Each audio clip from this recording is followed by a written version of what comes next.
नमस्कार. सखी सह्याद्रीमध्ये मी रूपलक्ष्मी चौगुले शिंदे आपल्या सगळ्यांचं मनापासून स्वागत करते. आज आपणा सर्व भारतीयांसाठी अत्यंत महत्त्वाचा दिवस आहे. महत्त्वाचा या अर्थाने कारण आज आपण ज्याला आपले नॅशनल हिरो म्हणतो असे माजी राष्ट्रपती डॉक्टर APJ अब्दुल कलाम यांचा प्रथम स्मृती दिन आहे. त्यांच्या स्मृतीला आणि त्यांनी आपल्याला जे काही विचार आपल्यामध्ये रुजवले त्या सगळ्या विचारांना मनापासून अभिवादन करून आजच्या कार्यक्रमाला मी सुरुवात करणार आहे. मंडळी, खरं तर काही व्याधी ह्या तात्पुरत्या काही कालावधीसाठी आपल्याला लागलेल्या असतात. काही इलाजाने उपचाराने त्या बऱ्या होतात, पण काही व्याधी ह्या कायमस्वरूपी आपल्याला चिटकलेल्या असतात. अगदी जागरूकतेने आणि सतर्कतेने त्या व्याधींवर आपल्याला औषध उपचार करावे लागतात किंवा त्याच्या बाबतीत काळजी घ्यावी लागते. अशातलीच एक महत्त्वाची व्याधी म्हणजे मधुमेह. आज भारतासमोरचा मधुमेह हा अत्यंत चिंतेचा विषय आहे, कारण भारतातील मधुमेहाच्या पेशंट्सचं वाढतं प्रमाण हा काळजीचा महत्त्वपूर्ण असा विषय भारतासमोर उभा आहे.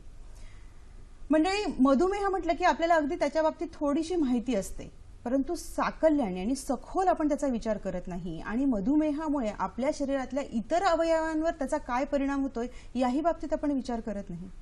मंडळी, मग मधुमेहामुळे विशेषत्वाने डोळ्यांवर त्याचे काय परिणाम होतात हा अत्यंत महत्त्वाचा विषय आहे आणि याच विषयावर आज आपण चर्चा करणार आहोत. कारण डोळे, नेत्र हा आपल्या शरीरातला अत्यंत महत्त्वाचा अवयव आहे. तसं तर शरीरातला प्रत्येक अवयव हा महत्त्वाचा, पण ज्या नेत्राने, ज्या डोळ्यांनी आपण ह्या सृष्टीचा आनंद घेतो त्या नेत्रांवर ह्या मधुमेहामुळे काय परिणाम होतो यावर आज माहिती घेऊयात. त्याच्यामुळे आजचा आपला विषय काय आहे तो विषय बघा. आजचा आपला विषय आहे मधुमेह आणि डोळ्यांचे आजार. यावर माहिती देण्यासाठी आमंत्रित केलेला आहे डॉक्टर अजय दुधानी, जे सुप्रसिद्ध नेत्ररोग तज्ज्ञ आहेत. KJ सोमय्या मेडिकल कॉलेजमध्ये ते प्रोफेसर आहेत आणि मुंबई रेटिना सेंटर सांताक्रूज इथे जे आहे ते स्वतःचं त्यांचं स्वतंत्र हॉस्पिटल आहे आणि ते हॉस्पिटल ते बऱ्याच दिवसांपासून चालवतात. मंडळी, अतिशय तज्ज्ञ व्यक्तीकडनं या विषयाच्या संदर्भामध्ये आपण माहिती घेणार आहोत. आपल्याही मनामध्ये असंख्य प्रश्न असतील, थेट आमच्याशी जोडले जा या फोन नंबरच्या माध्यमातून. फोन नंबर आमचे असे आहेत 24908050, 24988050. मुंबई बाहेरचे प्रेक्षक आणि मोबाईलवरनं संपर्क साधण्यासाठी 022 हा STD कोड आहे. तेव्हा आता कार्यक्रमाला सुरुवात करते. सर, सखी सह्याद्रीमध्ये मनापासून मी आपलं स्वागत करते. खूप महत्त्वाचा विषय आहे आणि आज भारतासमोरचा यक्ष प्रश्न आहे सर, कारण जगाच्या पाठीवर मला वाटतं, if I am not wrong, की भारत हा पहिला देश आहे जो सगळ्यात अधिक डायबेटिक पेशंट या देशामध्ये आहे. करेक्ट. आणि त्याचा सरळ सरळ डोळ्यांवर जो काही परिणाम होतोय ती पण चिंतेची बाब आहे. सर, सुरुवातीला या विषयावर येण्याआधी थोडक्यात आमच्या प्रेक्षकांना आपण डोळ्याची एकूण संरचना काय असते ते समजून सांगू शकतो? हो. ते डायबिटीसच्या मेन म्हणजे आपल्या देशावर हे खूप मोठा प्रॉब्लेम आहे, कारण आजच्या तारखेला आपल्या देशामध्ये अबाउट 6 करोड डायबिटीसचे पेशंट आहेत आणि 2030 पर्यंत ते 8 करोड होणार. तर आपल्या देशासमोर हा खूप मोठा प्रॉब्लेम आलेला आहे. आणि ते डायबिटीस म्हणजे डोक्यापासून पायापर्यंत सगळ्या आपल्या अंगावर परिणाम होऊ शकतो त्याच्या. आणि डोळ्यावर त्याचा मेन परिणाम होतो, कारण ते परमनंट अंधत्वपणा येऊ शकते जर आपण त्याची काळजी घेतली नाही, त्याची ट्रीटमेंट नीट केले नाही तर हा प्रॉब्लेम डोळ्याच्या दर भागाला अफेक्ट करू शकतो. तर आपण डोळ्याची रचना बघितली तर डोळा, मी सिंपल रीतीने सांगितलं की डोळा एक कॅमेरा असतो. त्यामध्ये पुढे जे असतं त्याच्या बुबुड असतो, त्याला मी काळा बुबुड जे म्हणतो, आणि मागचा भाग आहे तो दृष्टीपटल आहे. तर त्याच्यावर ते जे पण इमेज आपले फोकस करतात ते याच्यावर त्याचा शॅडो येतो दृष्टीपटलवर आणि मग आपण बघू शकतो. आणि तो केबल कनेक्शन ऑप्टिक नर्वने ब्रेनला दिसतो आणि ब्रेन बघतो आपला. तसं आहे ते. बरोबर आहे. म्हणजे सर्वसाधारणपणे ही डोळ्याची संरचना असते. पण जेव्हा आपण असं म्हणतो सर की डायबिटीजमुळे या डोळ्यांवर सरळ सरळ त्याचा परिणाम होतोय, नेमके कुठले कुठले दुष्परिणाम होतात सर डायबिटीजमुळे डोळ्यांवर? हो, आपण सगळ्यात मेन जे आपला दुष्परिणाम किंवा त्याचा इफेक्ट जे डोळ्यावर बघतो आपण ते दृष्टीपटलावर बघतो. ते मागचा भाग आहे, जे मी बोललो की आपण पडद्याच्या जो कॅमेराचे जे फिल्म आहे ज्याच्यावर आपल्याला इमेज फॉर्म होते, तर त्यामध्ये मेनली शिरं असतात, रक्तवाहिनी असतात आणि त्याच्यातून रक्तस्राव होतो, म्हणजे रक्त बाहेर पडतो आणि रक्तवाहिनीतून रक्त बाहेर पडला म्हणजे दृष्टीपटल सुजून जातो. जर तुमचं दृष्टीपटल चप्पट असतं तो असं सुजून जातो डोंगरासारखा. आणि काही पण वस्तू सुजली तर त्यामध्ये तो काम करत नाही आणि मग मला पुसट दिसते, धुरकट दिसते आणि दुखत वगैरे नाही त्याला त्यामध्ये काही. काही दुखणं होत नाही, पण ते हळूहळू तुमची नजर कमी होणार, तुम्हाला लिहिण्या वाचण्याची नजर सुरुवातीला कमी होते. जर तुम्ही लेट स्टेजवर आले तर दोन्ही डोळ्यामध्ये अचानक एक दिवस तुम्हाला ब्लाइंडनेस येईल, कारण पूर्ण डोळा तुमच्या रक्ताने भरून जाईल. त्याला आम्ही विट्रियस हेमरेज म्हणतो. म्हणजे डोळा असं गोल सारखं आहे, त्याच्या आतमध्ये रक्त साकडून जाते जेव्हा जेव्हा शिरं फुटतात. अच्छा, पण म्हणजे हा पेन होत नाही, दुखत नाही, पण हळूहळू हळूहळू दृष्टी जाते आणि सुरुवातीला अंधुक दिसायला लागतं. आणि मेनली आपण असं म्हणू शकतो का सर की मधुमेहामुळे डोळ्याच्या दृष्टीपटलावरच इफेक्ट होतो त्याचा. पण सर आता तुम्ही जे सांगताय की हळूहळू दृष्टी जाते, तर नॉर्मली जेव्हा डोळ्यांचे जे काही विकार होतात किंवा चष्मा लागतो तेव्हा देखील ही सेम प्रोसेस होते की याच्यात काही फरक आहे? यामध्ये काय असणार ना की जेव्हा चष्मा लागतो तुम्ही नॉर्मली चष्मेवाल्याकडे चष्मा घेणार, पण तो पूर्ण डोळ्याच्या चेक करायला पाहिजे मागपासून पुढेपर्यंत. आणि त्यामध्ये डायबिटीसच्या पेशंटला मोतीबिंदू पण लवकर होतो, त्यांना काचबिंदू पण होऊ शकतो. आणि जेव्हा आपण ड्रॉप्स घालून त्यांच्या आतला दृष्टीपटल बघतो तेव्हा आपल्याला दिसते की केव्हा तरी ते ब्लिडिंग कोपऱ्यात सुरू होते, मध्ये सुरू होत नाही. तर हा पेशंटचे केव्हा तरी विजन कंप्लेंट पण नसते, पण त्याला ब्लिडिंग ऑलरेडी सुरू झालेला आहे, म्हणजे रक्तस्राव सुरू झालाय कोपऱ्याला. आणि जेव्हा मध्ये येतो आणि तेव्हा आपल्याला पेशंट समजा 10 वर्षाच्या डायबिटीस नंतर आला तेव्हा ते खूप उशीर होऊन जातो. खरंय. म्हणजे सर खूप काळ जर पेशंटला डायबिटीज असेल आणि त्यांनी लक्ष दिलं नसेल तर डोळ्यांवर त्याचा इफेक्ट आपल्याला दिसून येणार. पण सर नॉर्मली काचबिंदू आणि मोतीबिंदू याच्यातले जे प्रॉब्लेम्स आहेत आणि दृष्टीपटलावर होणारे किंवा मधुमेहामुळे जे डोळ्यावर इफेक्ट आहे ह्याच्यात काय फरक आपण ढोबळमानाने सांगू शकतो? सिंपल रीतीने आम्ही सांगितलं की दृष्टीपटलवर जे परिणाम असतात ना ते इरिव्हर्सिबल असतात. एकदा तुम्हाला दृष्टीपटल डॅमेज झाला ना तो बदली करता येत नाही. मोतीबिंदू तुम्हाला झाला असेल तर आपण मोतीबिंदू काढून नवीन लेन्स बसवू शकतो, कृत्रिम लेन्स बसवतो. तर तुमची जी नजर आधी पूर्ण घालवलेली आहे ते पूर्णपैकी परत येऊ शकते. आणि काचबिंदू काय असतं म्हणजे जसं तुमचा ब्लड प्रेशर असतो तसं डोळ्याचा प्रेशर जर वाढला तर त्या प्रेशरने ती आपली जे नस असते ऑप्टिक नर्व ती दाबून जाते. आणि हा पण इरिव्हर्सिबल ब्लाइंडनेस आहे, म्हणजे हा एकदा तुमची नजर जेवढी घालवली आहे ते परत येणार नाही. आणि ड्रॉप्सने आणि ऑपरेशनने आम्ही तुमची जेवढी नजर आहे तेवढी आपण वाचवू शकतो. एक्झॅक्टली सर, म्हणजे आपण इथे असं सांगू शकतो का की ज्या लोकांना डायबिटीज आहे त्या लोकांनी साधारणतः सातत्याने डोळ्यांचं चेकअप करायला हवं आणि किती कालावधीने करायला हवं, काय सांगू शकतो सर त्याविषयी? हो, ते मी असं सांगणार की ऍटलीस्ट जेव्हा तुम्हाला आधी डायग्नोज झालंय की आता मला डायबिटीज आला आहे तर सगळ्यात आधीची टेस्ट तेव्हा करायला पाहिजे. त्याच्यानंतर दर 6 महिन्यात दृष्टीपटलचा ड्रॉप घालून रेटिनल सर्जनने चेक करायला पाहिजे. जर तुम्ही समजा तुम्हाला 10 वर्षांच्या डायबिटीज आहे तर तुम्हाला शक्यता आहे की 50% तुमच्या दृष्टीपटलवर कुठे ना कुठे परिणाम झालेला आहे आणि रक्तस्राव सुरू झालाय.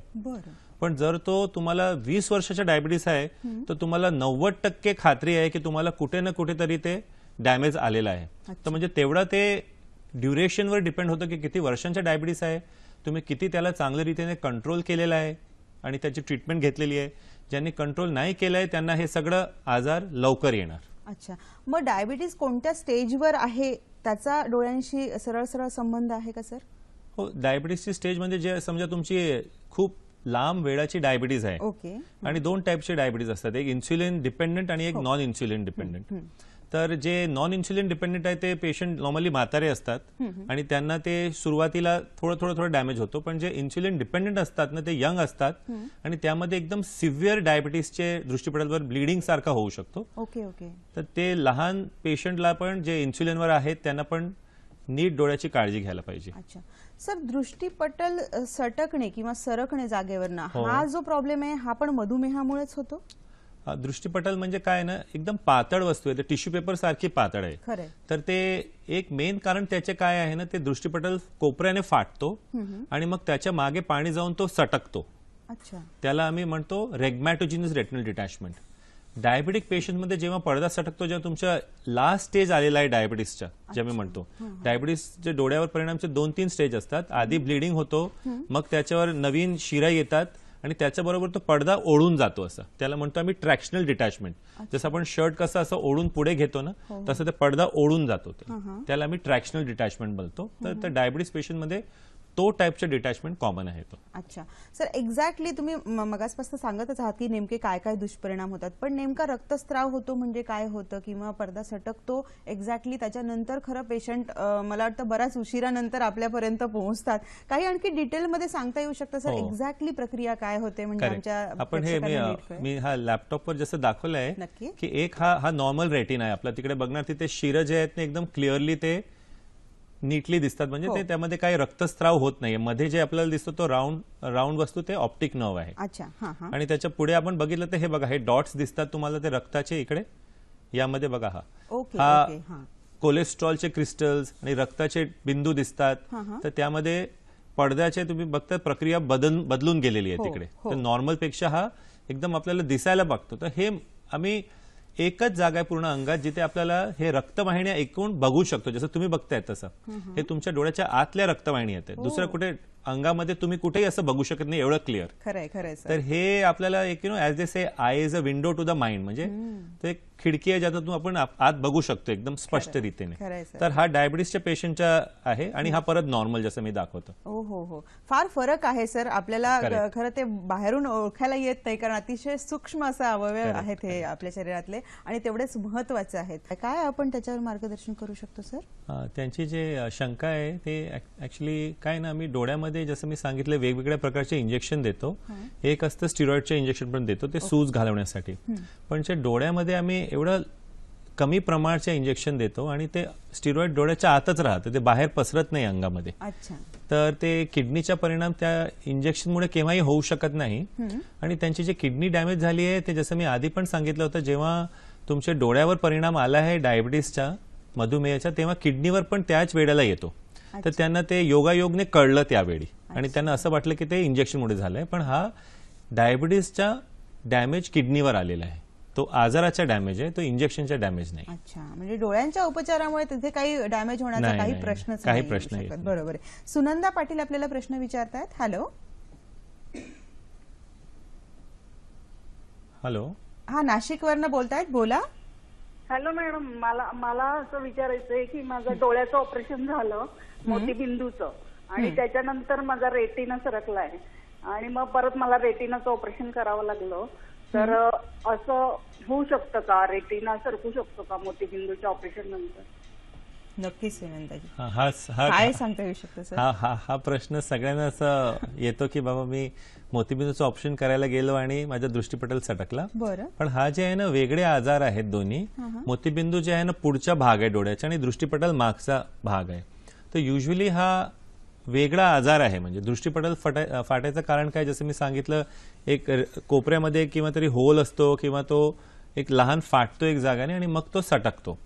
तर हा युजली मोतीबिंदू ऑपरेशन नाही केल्यावर पण पेशंटला होतो, जसं मी सांगितलं. अच्छा. ज्यांना मायनस नंबर जास्त असतो त्यांना हा डिटॅचमेंट किंवा पडदे सरकायचे आजार जास्त असतात, कारण त्यांच्या पडदा कोपऱ्याने झिजलेला असतो. बरं बरं. तर मला म्हणजे असं दोन वेगळे मुद्दे आहेत असं वेगळे आपण मुद्दे म्हणू आहेत. शकतो. म्हणजे मोतीबिंदूचं ऑपरेशन केल्यामुळे काही हा, रेटिनावर तसं प्रॉब्लेम नसते. झालाय, तसं युजली होत नाही. बरं. पण केव्हा तरी तो पण होऊ शकतो, केव्हा तरी तो कॅटरॅक्ट खूप कॉम्प्लिकेटेड असतो, तर तेव्हा होऊ शकते, पण युजली एवढा कॉमन नाही आहे तो. बरं सर, आता मोतीबिंदूचा विषय निघालाच आहे, तर त्या अनुषंगाने मी असं ऐकलंय की आता मोतीबिंदूवर खूप आधुनिक उपचार पद्धती नवीन नवीन झालेली आहे, तर त्याबद्दलही काही माहिती देता येऊ शकेल सर?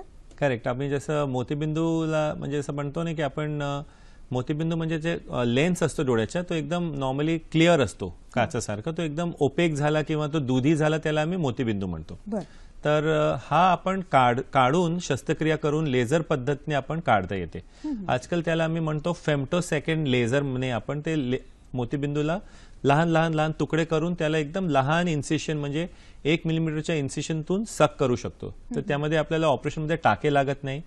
आणि मग इंजेक्शनच्या रीतीने एक लेन्स असतो, ते एक मल्टीफोकल लेन्स असतो ज्याने आपल्याला जवळ लांबचा चष्म्याची गरज लागत नाही.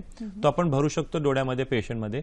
तर हे म्हातारे पेशंट पण ज्यांना एकदम विजन खूप कमी झाली आहे त्यांना एकदम तरुणासारखी विजन परत येऊ शकते. बरं. तर हा एकदम एक टेक्नॉलॉजिकल ऍडव्हान्स आहे.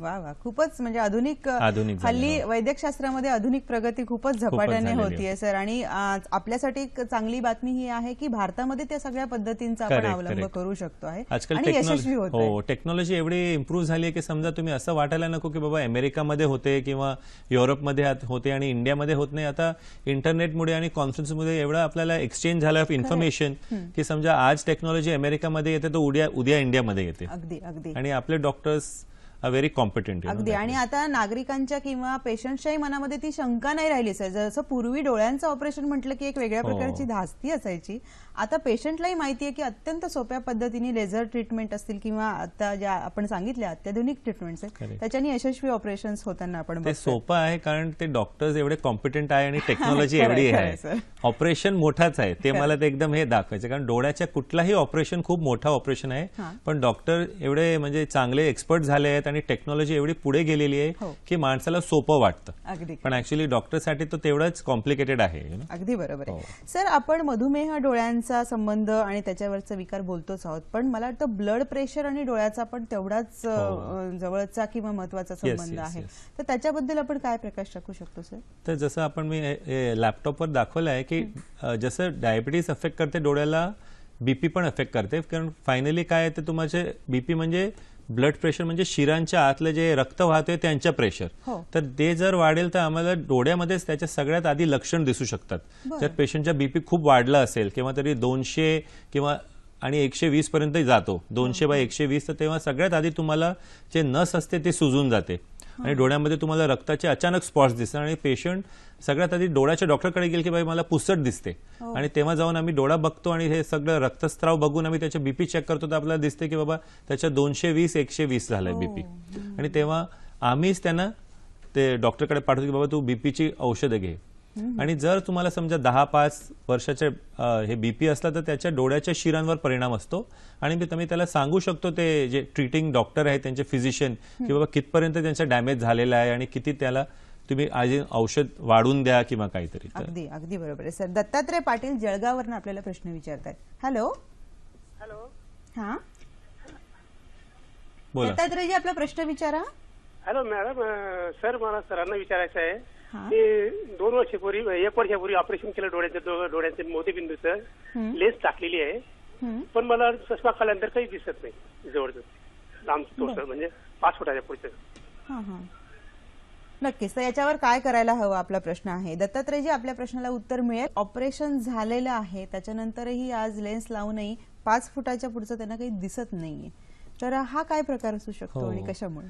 तर जसं मी आधी पण सांगितलं होतं, समजा आपण कृत्रिम लेन्स घातलेला आहे, पण विजन जे आहे ते दृष्टीपटातून येणार आहे. लेन्स फक्त काय करतो ते रेजला फोकस करतो दृष्टीपटलवर आणि दृष्टीपटल बघतो आणि तिथून नर्वने जाऊन ब्रेनला दिसते. तर त्याला मला वाटतं त्यांचं वय असलं असेल तर त्यांना एक आजार असतो मॅक्युलर डिजेनरेशन. म्हणजे काय असतं ना, डायबिटीज नसताना पेशंटला वयाच्या प्रमाणाने दृष्टीपटलच्या मागे नवीन शिरा येतात आणि ते नवीन शिरा असून म्हणजे ते लीक करतात, ब्लीड करतात आणि मग मधली विजन जाते. तसं साहेब म्हणाले की मला 5 फुटापेक्षा लांब दिसत नाही, तर मला वाटतं हा आजार त्यांना असो जर त्यांची वय जास्त आहे आणि ते दोन्ही डोळ्याला इफेक्ट करते, कारण ते वयस्करपणामुळे परिणाम दोन्ही डोळ्यावर येऊन जातो. तर याचे पण आपल्याकडे कृत्रिम इंजेक्शन्स आहेत जे आपण इंजेक्शन देऊ शकतो आणि त्याने ते ब्लिडिंगला थांबवू शकतो. तर जेवढी नजर आहे तेवढी ॲटलिस्ट वाचून राहणार, किंवा डोळ्याचे विटॅमिन्स असतात त्याने आपण थोडासा रेटिनाला अजून मजबूत करू शकतो, ज्यामध्ये ल्युटिन, झियाझॅन्थिन म्हणून असं हे विटॅमिन सारखे असतात डोळ्याचे. तर त्यांना एकदा दृष्टीपटलच्या डॉक्टरला दाखवलं असं माझी त्यांची सल्ला देतो मी त्यांना. नक्कीच.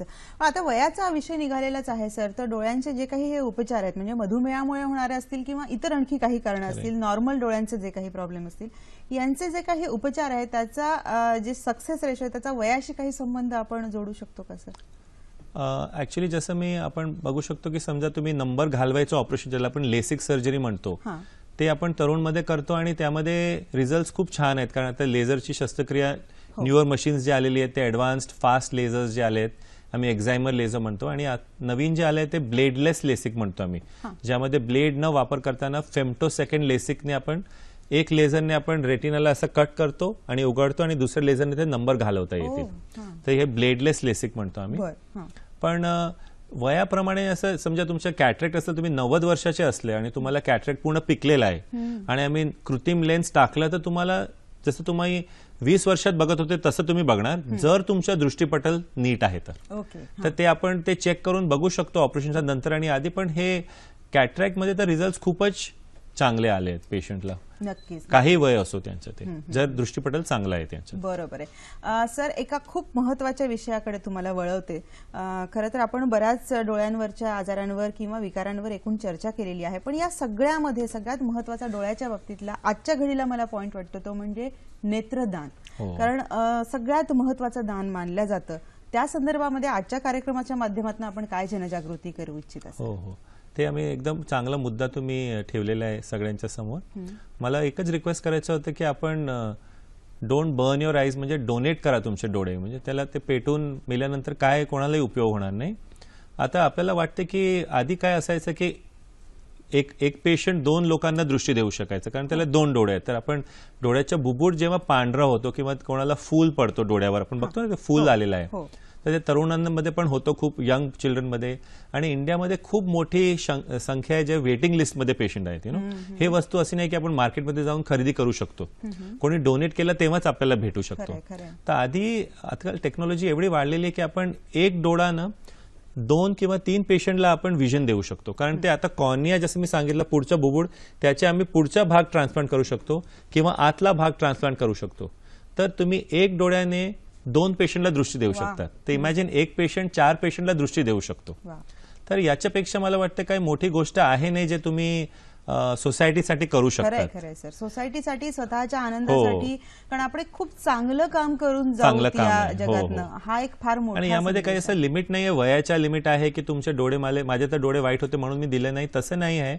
जर तुम्ही तुमची मनाची इच्छा तुमच्या बायकोला किंवा मुलांना सांगितलं, कारण तुम्ही तर मरून जाणार, जर तुम्ही किती फॉर्म भरून ठेवले असतील की मला द्यायचे, पण तुमच्या रिलेटिव्हजने द्यायची आम्हाला परवानगी दिली नाही तर आम्ही घेऊ शकत नाही, तर तुम्ही त्यांना कळून घ्या की मला हे द्यायचे माझे डोळे. तर आम्ही ते 4 तासात ते घेतो. आणि ऑल ओव्हर बॉम्बे सगळे आय बँक्स आहेत ज्यांचे नंबर्स तुम्हाला ते इंटरनेटवर भेटणार किंवा ते डायरीमध्ये भेटेल. आणि फक्त तुम्ही एवढं करा की पेशंट मेल्यानंतर त्यांच्या डोळ्यांची पापणी आहे त्याला बंद करा, आणि पापणीच्या वर तुम्ही कॉटन जे आहे ना, क्लीन कॉटन, ते ओलं करून ते पापणीच्या वर ठेवा, बुबुळच्या वर नको. पापणी बंद करून आणि फॅनच्या खाली ठेवू नका, कारण मग तो बुबुळ ड्राय होऊन जातो. तर त्याची पापणी बंद करून त्याच्यावर तुम्ही ओलं कॉटन ठेवला आणि आम्हाला ताबडतोब फोन केला तर आम्ही 2 ते 3 तासात येऊन घेऊन जाणार डोळे. वा सर, खूपच चांगली आणि महत्वाची माहिती तुम्ही या निमित्ताने दिलेली आहे. सर, आणखी एक जाता जाता प्रश्न, खरं तर मनात अनेक प्रश्न आहेत, पण अत्याधुनिक टेक्नॉलॉजी आजकाल आपण खूप मोठ्या प्रमाणात वापरतोय, अगदी लहान वयापासून, त्याचा डोळ्यावर काय इफेक्ट होतो जाता जाता हे मार्गदर्शन हवंय सर आपल्याकडे. आता आपण सगळ्यात घरात बघितलं असेल की लहान ते लहान बाळापासून म्हातारे लोकांपासून ते सगळं मोबाईलवर चिकटलेले असतात. मोबाईल नसला तर आयपॅड असतो किंवा टेलिव्हिजन असतो. त्याच्यावर असं काय मी म्हणणार की डोळ्यावरनं जास्त ताण पडतो, म्हणजे डोळे ड्राय होतात. तुम्ही सतत त्याच्यावर बघितलं तर डोळ्यावर स्ट्रेन पडतो. आणि काहीतरी आम्ही बघितलं की आजकाल मुलं मुली रात्री लाईट बंद करून ते मोबाईलवर तासन तास बघत असतात. तर त्याच्यावर आम्ही काहीतरी बघितलं की दृष्टीपटलवर तुम्ही लॉंग टाइम जर ते मोबाईल वापरला इन अ डार्क एन्व्हायरमेंट तर ते दृष्टीपटलवर पण परिणाम होतो. तर मी फक्त रिक्वेस्ट करतो की तुम्ही लिमिटमध्ये वापरा आणि ते सेफ रीतीने वापरा. मीन्स म्हणजे आय हायजीन जसं म्हणतो की you should have a bright room, म्हणजे रूम मध्ये लाईट थोडंफार असू द्या. त्याचे स्क्रीन, डोळे हे खूप नाजूक आणि महत्वाचा अवयव आहे, तर त्याची काळजी घ्या हे या निमित्ताने आपण जाता जाता प्रेक्षकांना सांगतोय. मंडळी, आमचा आजचा कार्यक्रम कसा वाटला किंवा इतरही आमचे कार्यक्रम खूप इन्फॉर्मेटिव्ह असतात, चांगले असतात, त्याच्याबद्दल आपण प्रतिक्रिया वारंवार आम्हाला कळवतही जा. उद्याचा कार्यक्रम आमचा काय आहे तोही आज मी आता तुम्हाला सांगते. उद्याचा आमचा कार्यक्रम आहे कावीळ, समज आणि गैरसमज. यामध्ये सहभाग घेत आहे डॉक्टर आभा नागराल आणि डॉक्टर गीता बिल्ला. यांच्याकडनं मार्गदर्शन उद्याच्या कार्यक्रमाचंही अवश्य घ्या, मनातले प्रश्न विचारा. आजचा कार्यक्रमही आपल्याला आवडला असेल असाच प्रतिक्रिया आमच्या रोजच्या कार्यक्रमाला द्या. आज मात्र इथे थांबतेच. डॉक्टर, आज आपण आलात आणि खूप महत्त्वपूर्ण माहिती दिल्याबद्दल आमच्या सगळ्या प्रेक्षकांच्या वतीने मनापासून आपले आभार मानते. धन्यवाद. भेटूयात पुढच्या कार्यक्रमात.